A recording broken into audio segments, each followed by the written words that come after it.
what a defibrillator does is very interesting. So it will only deliver a shock to a person who has a shockable rhythm. It's like a bit medically complicated, so I won't get too into it. It's basically if you're in VF or a VT, your heart's beating too fast or it's beating irregularly. Um, what a defib will do is it will send a shockwave into your body, into the heart, that actually stops the heart. So a lot of people think it's just like, oh, if the heart's not beating correctly, the defib will shock it back into a normal rhythm. It's like somewhat true, but what actually happens is the defib will deliver a shock that stops the heart, and then it's your brain that kicks in and will Mm. restart the heart for you, hopefully in a normal rhythm. Um, and if also, even before that, cardiac arrests and heart attacks, something as well that gets a little bit complicated and, we don't always understand. For me, when I'm explaining it to people, try and keep it super simple. A heart attack is a plumbing problem with the heart. So, you might often hear people be like they have a blockage or, something of that nature. That's a heart attack. Whereas a cardiac arrest is an electrical problem with the heart, which is where we get into that either beating too fast or beating irregularly. Um, a heart attack can turn into a cardiac arrest if it's left untreated, but a cardiac arrest can't become a heart attack. Okay. That's the difference. Defibs can't be used on a heart attack. They need different medical interventions unless it has then become a cardiac arrest. So then we treat it a little bit differently. Mhm. So, what a defib does is you open up the defib and then you place the pads on the person's chest. You place one, like if you're thinking of you're driving your car, you're in the driver's seat, think of the seatbelt Of an Australian of an car or Australian, because we are a left-hand side of global the road? podcast. Yes, Yep. Australian driver's side seatbelt. So one up on the top right hand side of the chest, and then one on the like slightly under the armpit, maybe like a hand's width under the armpit. Place one there as well. Kind of like the best way to explain it. That pad like can't be on top of the heart. It won't do the right thing in terms of sending a shockwave through. Um, and if anyone has like a pacemaker or if they have jewelry or anything like that, you just place the pads out of the way. Still like in the same area roughly, but just adjust for whatever that person has on themselves. Um, then the pads will both read the heart rhythm to make sure there is a shockable rhythm and will then deliver the shock for you. So I will, what I'll say for people who are looking and watching, there are a few things that you can look out for as well on a defib to make sure it's good to go. This is a St. John G5, which I really like. Bright orange for It those is. listeners. It's bright orange. It's really visible. Like humble brag, I really like this defib for our community because I think it's super easy to use. And it also, has some really nice features that are super handy. So for those who are watching or for those who are not, we have a rescue ready light, which is green. And that just shows us that the device is ready to go. A lot of defibs will have something similar though, so you don't have to have a G5. I recommend them, but if you don't have one on you, other devices will have a similar like indicator light. You'll also be able And to that's just read saying that the battery's charged and there's enough batteries charge in charged, there? pads are good, everything's ready to go. The G5 does daily self checks as well, which is very nice. So you don't have to stress about, oh, I haven't checked the defib in like a few months. If it's green, you're good. We do recommend checking them frequently though. Like maybe I would just say if it's in a locked cabinet, check it a bit more often. But if it's just out and about, every time you walk past it, just have a look, have a see if it's beeping. Take care of it, see what it needs. Just make sure it's always ready to go. But then when you're in an emergency, you take the defib, and for our G5, all you need to do is press the white button and open the lid, and the device will immediately start speaking to you. Alright, let's have a listen. Let's go. Stay calm. Follow these instructions. Make sure 000 is called now. Begin by exposing the patient's bare chest. Remove or cut clothing if needed. All you have to do is follow the instructions. Mhm. So When the easy. patient's chest is bare, remove the white square package from the lid of the AED. So the white package holds the defib Then pads. open the white package across the dotted line and remove the pads. This is a real defib, so I won't open Peel them. one of the white pads completely from the blue plastic. But you can, Begin pulling from the tapped corner. excuse There's you. no pause button, of course. No, there's no pause on a real defib. Peel one of the white pads completely from the blue plastic. Begin pulling from the tapped corner. All right. Thank you, Mr. Defib. Yeah. We will chat Peel through it one of the now. white pads completely. Oh my goodness. They're persistent, which is what you want in a crisis. You Yes. want it to be persistent. Loud and clear. Exactly. These is also they're noise sensitive. So if you're in a outside where it's noisy, the volume increases. Oh, wow. So if you can imagine it gets louder than that, good. Yeah. But it does get loud. So did I see some other pads in there? Were they for kids? No. So the good thing with the G5 and why I like it is we have our ICPR pad as well, which is in here. So it's basically an accelerometer. It's a puck, and you place that under your hands while you're performing CPR, and then it allows the defib to give you that live feedback. So, most defibs will have a ticking metronome to keep you on beat, or, you can sing Baby Shark or Staying Alive, whatever works. But if you use this puck under your hands, it will then give you that, be like push harder, push faster, and really help you provide good quality CPR along with the defibrillation, which is so important for our outcomes and survival rates. But again, any attempt is a good attempt. But then this puck will help improve your quality. Oh, well, thank you for running through the defib. So these sit in a cabinet in the street. Mm-hmm. They're worth a few $1,000s. So how do you protect them? Yeah. So normally they're about 2,500 off the top of my head. But at the moment we have a sale. Another little plug for you if you're listening before the end of financial year in 2025. They're currently on sale for under $2,000 and $2,195 if you want a cabinet and all that kind of stuff. So it's a good deal. Go get one. Go protect your home. Go protect yourself and your family and your community. But in terms of defib in your street, I just want to also let everyone know we provide these free of charge to the community. We recognise that price is a barrier for a lot of our community members, and is potentially why we don't see as many people accessing defibs as well or purchasing them. Because it's not going to say that $2,000 is like no money at all. Like that is a substantial cost. And I sit in two minds. I'm like, wow, that's expensive. And oh my God, $2,000 to save a life. That is no money at all. But we understand that cost can be a barrier, which is why as part of the program, we provide it for free. And then we take over the maintenance costs and installation. Anything to do with the devices, we take that on board as an organisation. Yes, for those wondering, it is quite costly. It does cost a bit for us to maintain all our suburbs at once. Yeah, we've got almost 90 out there. Almost 90 out there. But, we get no government funding or no real, maybe the occasional grant, but otherwise everything we pay for ourselves as an organisation. But I say that to highlight how we feel that this is such an important program and how dedicated we are to continuing our efforts here. But yeah, for the program, we keep them in locked cabinets, mainly to deter from theft, but also from the weather because we're placing them outside. And I think that's, I touched on it a little bit, but all our defibs as a part of the program must be available 24/7.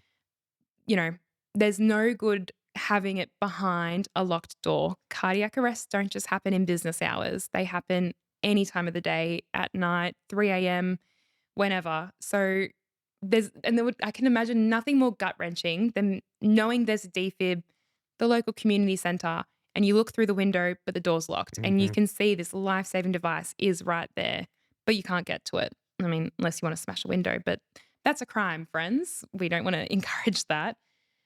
But So how do you make them accessible yeah, for the locked cabinet? cabinets that we provide to the community are pin-coded cabinets, which, can seem difficult at first, but we try and make it as easy as possible. So on the cabinets, it has instructions on what to do and how to access the code. So if you see one of our cabinets out in the wild, you can call 000 and, you'll have to run through some questions with them, but then you let them know the exact address of the device, which is, again, written on the cabinet, and they can provide you with the PIN code for the cabinet, that's if there's no one around, you have no idea who owns it, who's responsible for it, you can do that. But the other option is as well, if, for instance, if you're in the office and someone comes knocking on the door, you have a key to the cabinet.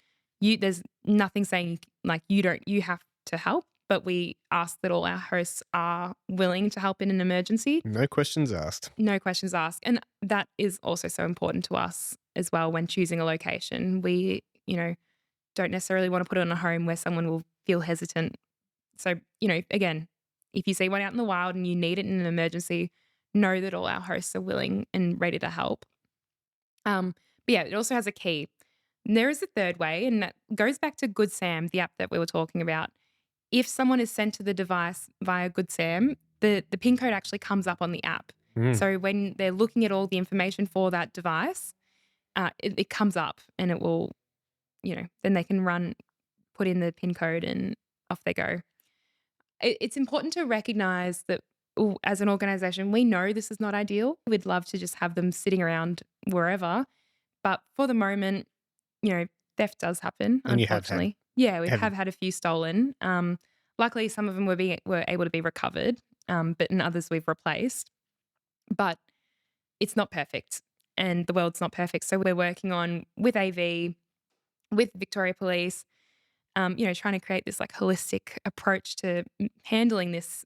My personal view is I'd rather have the DFIBs in a locked cabinet so that if someone is sent to it via Good Sam, they open the cabinet, there is one sitting there, as opposed to going to a cabinet that's unlocked, that should have a DFIB in it. You've just ran like halfway down the street, you open it, there's nothing in there. Yeah. That to me is worse. So yeah, I'm very passionate about that. And Triple O have the code, so Yeah, you exactly. should be calling Triple O first thing anyway. Exactly. And if, there's no harm in several people calling 000 either. They know, they understand. They've got a very complicated system of, I guess, file management, I'll say. And one person can be on the phone with 000 while the person is in cardiac arrest, and the other person can be calling from the cabinet, and that's okay. 000 don't mind you calling them if it's for a valid reason. Yeah. Obviously, don't call them for fun. It's a waste of resources. But if you are genuinely unsure, don't know what to do, need help, they're always there for you as well. Now, what happens when a battery dies? The DFib starts beeping, Mhm. like quite literally, it will beep at you until you replace it. But you will get notified before that. Like if you open the lid, we do recommend doing like maintenance checks. So when you're looking at, like we said before, you can walk past. Every time you walk past, make sure the green light is good to go. But every few months, you can open the lid and just check. There is a battery indicator on the G5 as well. But if you register your DFIBs with Ambulance Victoria, which is super important, their AED registry is like a vital tool for this, you'll get notified. So hopefully, like before it expires, so hopefully you've already purchased a new battery and chucked it in, which is also important. And are they good to go for multiple people? If Yeah. I can only speak for the G5. That's the only one that I'm really like fluent in, I guess. It's so weird as well. The amount of knowledge I have about DFIBs. Would never have thought I'd done this. Like if you asked me 5 years ago how much, if I'd know all this about DFIBs, I would have said no. But the G5 lasts for about 420 shocks. The battery does, which obviously not one person is going to need 420 shocks. So that's good to know. You can use it over multiple people, hopefully. I'm not going to say 110%. We can never really be 100% sure. And the battery lasts you about 4 years without any use. Okay. And how about the pads? Can they be used twice? So once the pads are used on a person, they're considered medical waste. And so no, not really.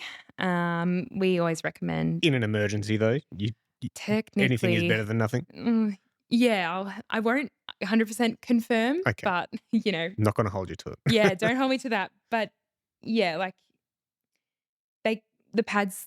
What happens if a DFib is used on a person, and this is why I'm going to say no, because if a person is right here having a cardiac arrest, and paramedics have just walked through the door, we leave the pads on the patient, and the DFib often travels with the patient to hospital so that if they do arrest again in the back of the ambulance, there's already a device on them. You don't have to spend minutes fluffing around. Mm. Um, yeah, if, be incredibly unlikely that someone else in the room would also have a cardiac arrest at the same time. Mm. But, the important thing is having, access to the, tools that we need to provide the best care for both people. So, which would mean not taking them off someone. If a device is used and it travels to hospital, Ambulance Victoria as well are really great and will sometimes replace the pads under specific circumstances. I'm not like totally privy to what those are, but always ask the questions if you have a device that's used. They're a wonderful team. They're very, very chatty as well. Just give them a call and let them know. But this is why it's important to register your DFib Hmm. because then they know about it. They're on top of it. Um, and they also again send you those reminders. But it also means that the wider community knows about your DFib as well. Almost 90 of our DFibs are registered with Ambulance Victoria. So anyone can look up the information, see where they are, when they're available, how to access them, where they are, in terms of in a building and all that kind of stuff. Okay. Uh, Now, my wife helped me come up with some questions for you.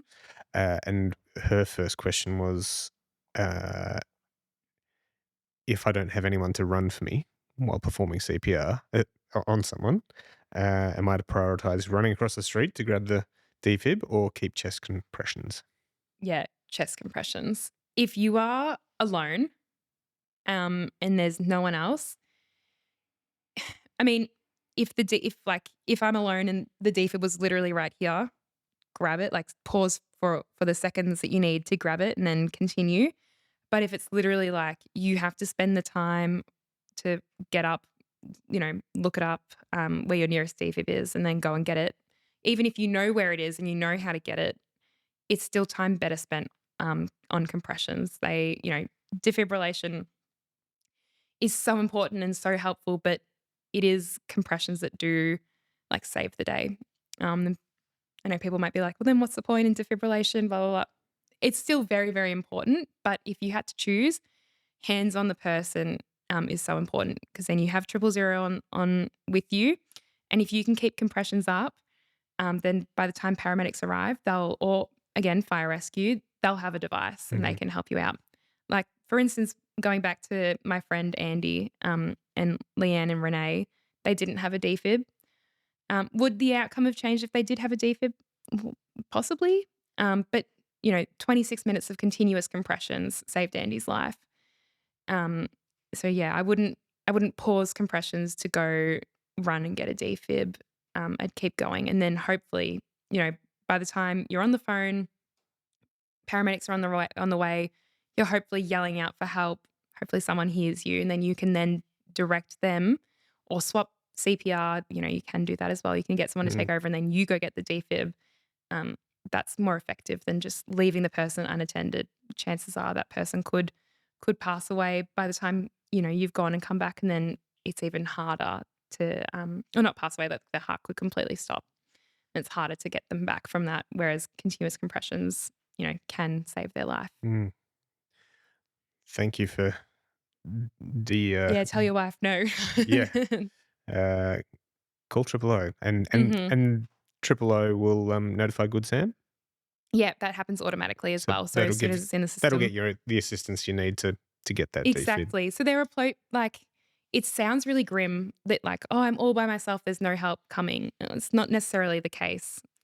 There are processes already in place to account for exactly that scenario. Mm. Why we put them not on every home is because you're hopefully never really alone. It is incredibly unfortunate, but hopefully there's someone either on their way, someone you can call, um, anything like that to really do that work for you. Mm. Mm. Now, you do get kids pads as well, don't you? You can. What if the defib doesn't have a kids pad? Totally fine. Kids pads are often smaller, and that means you can then put them in that, seatbelt position.